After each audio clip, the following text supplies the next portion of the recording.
ครับผมอีกครั้งนะครับผมมาที่เมืองยองนะผมจะมางานหนึ่งนะแล้วก็จะมางานตามรอยปล่อยบั้งไฟนะผมงานในวันนี้นะผมดูนะฮะ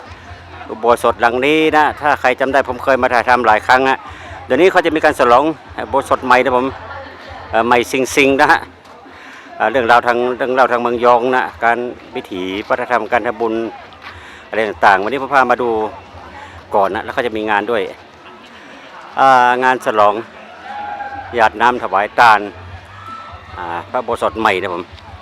วัดบ้านแพทย์นะตัวนี้นะผม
วิถีเขาทำแบบเมืองยองนะผมโบราณเขานะผม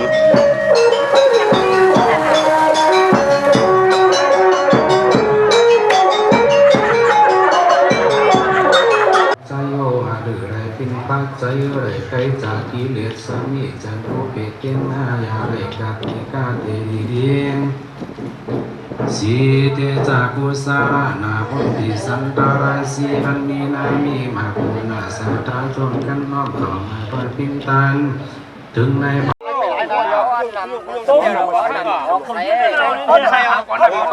จ้าไม่สองสีมาไม่สองสีทั้งสองดิม ระบบมันนี้ก็เป็นปลั๊กไฟอีกอย่างหนึ่งเป็นปลั๊กไฟห่างนะผมว่าเขาจะไว้จุดอีกวันหนึ่งนะฮะบังไฟห่างบางยองนะครับผม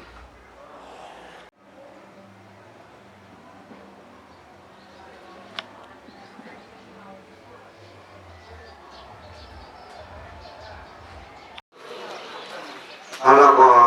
ล่างหน้าล่างตาพระมาได้แล้วขอเส้นปางมาอยู่พิมพ์พิมพ์วนไว้เลยเกี่ยวคนยนต์ก่อนแต่นาเลยตาขีดเมษาย12ก้อนนาก็ดีตาขีดเมษายก็ดี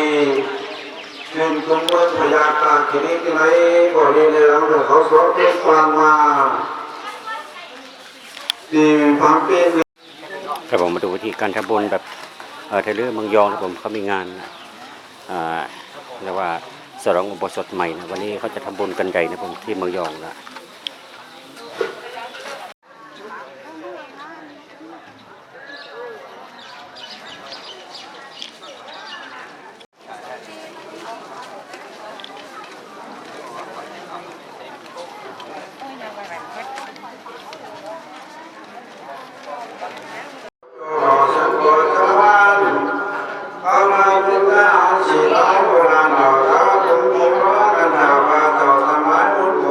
เ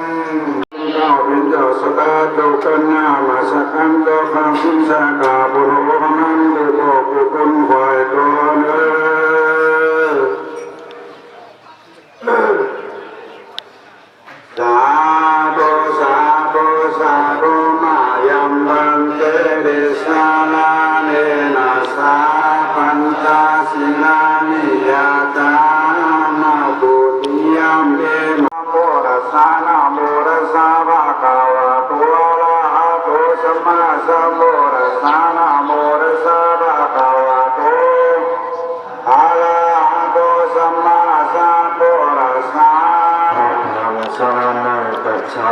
มิพุทธังสรณังกัจฉามิตุรังสรณังกัจฉามิพุทธังสรณังกัจฉามิติธัมมังสรณังกัจฉามิตุเจวะจงโยเดเปรังกะดุจรังอัปยานังตุปังติกิมานานาเตตานังกาโรมิสาโรสัพพะกาวะโตอะระหะโตสัมมาสัมพุทธัสสะอุระเมสุตังธังสมยังภะคะวะระตะกะเหมิอาระปิเลนุวันเจตากามิวะเปเตนะโคปะนะสมัยเยนะอะมหากัสสะโพธิวายังวิหารติอาสุขะตาสัมปะกันเตโตโตสุขานะอัสสะตานะนาสิสัตตาสังสังเตอุตระ นาสัพพะสัมปยานังอาสิเตโต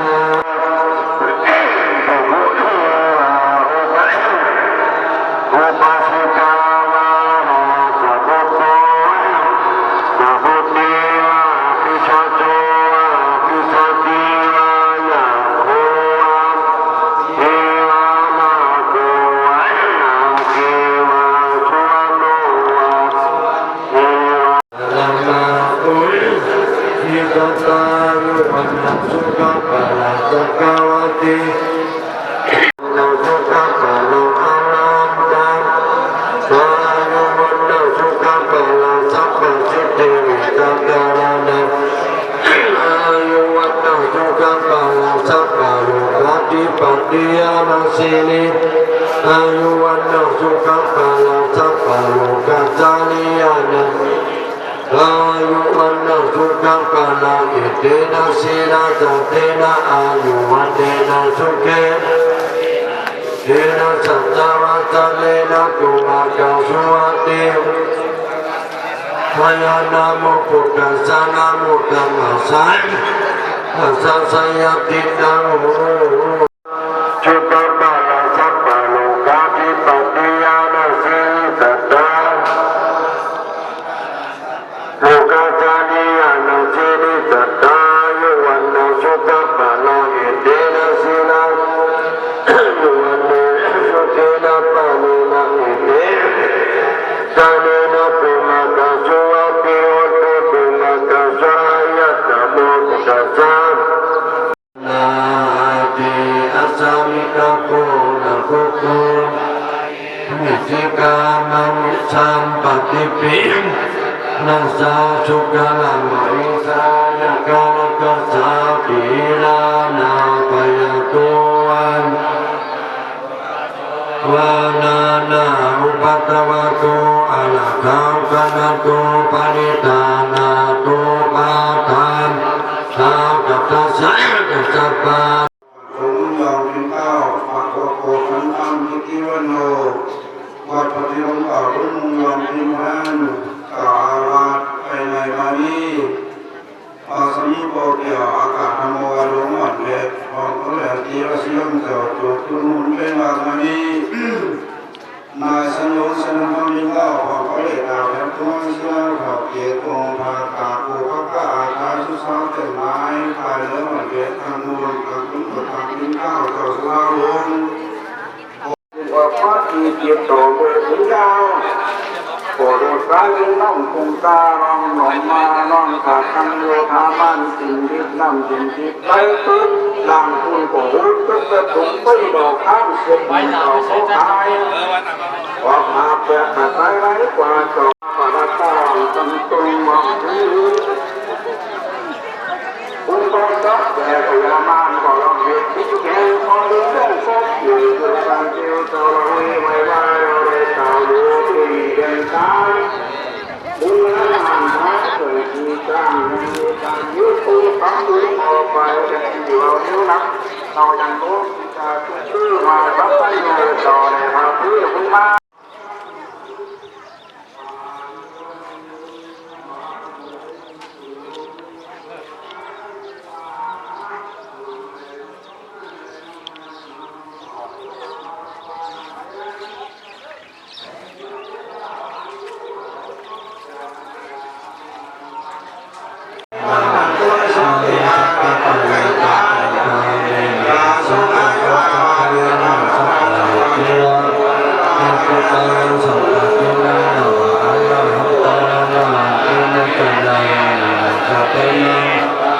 ต้องขอบคุณยังมาที่มาลูกพาถึงละอุสามีจากตัวโมอิตังโมดีและสมกับปีนี้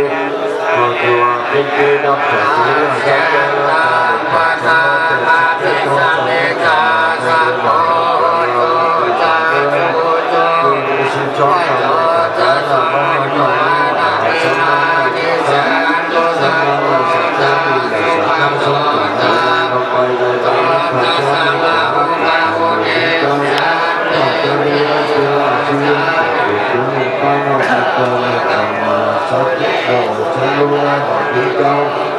ท่านปริสัตตากิลานิพระปฏิโตนะปัจจัยนาปะโลภะนานิพุเมตันนานิวันเนตันนาสัจจานาสัจนาปะติกัสสุจานาปัญญาอิสระหัตถะตายะตายะสุจาระโลยสายกัตตาปะเวเร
ปัจจัยโย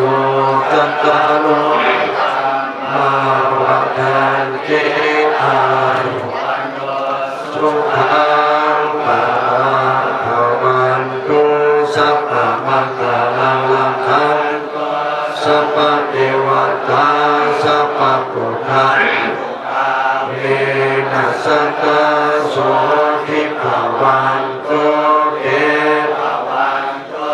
สัพพะมังคลังตุสัพพะเทวตาสัพพะธรรมาตุสัพพะเทวตาสัพพะสังฆานุภาเวนัสสตาโสทิภวันตุเต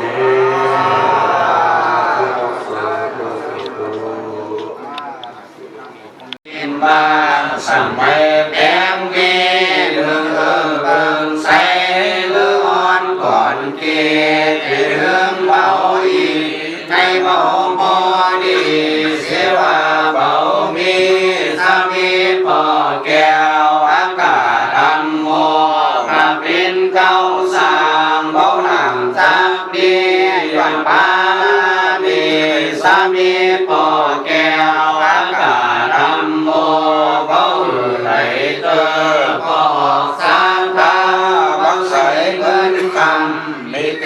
กรรมดีเมตตาบอกคือสัทธาไหลโลกก็หักสมบานจนกันเทศานมาทุบาใจทำเตขึ้นว่าอะไรยกยืนไทยตานวันเดียวนี้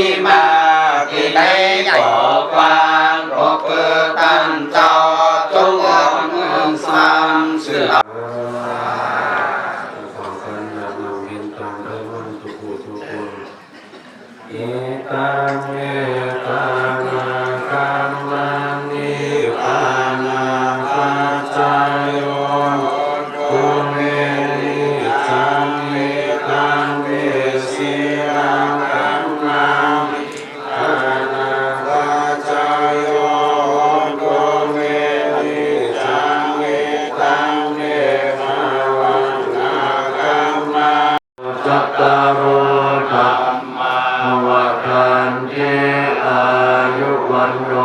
สุขังภาลังสาธุสาธุสาธุ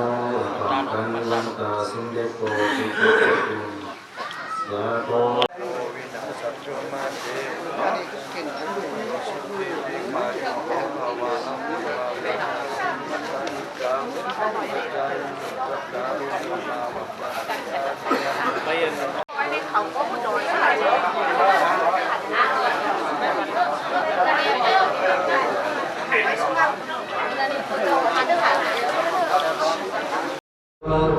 สัพพะลังเกียอาสัพพะกิเลสเป็นจิตาอนุตตรังสัมโพธินาภิกขาปุโตเทวานาอภิเทวะนาภิภูมานาอภิภูมาโลกนาภูภาปัญญวัตสัตอเนภะวาเทนะพนาโมโสวาอิติเวลาวันโนอภัยาตุตุตุตุวะอิโตตุวันโต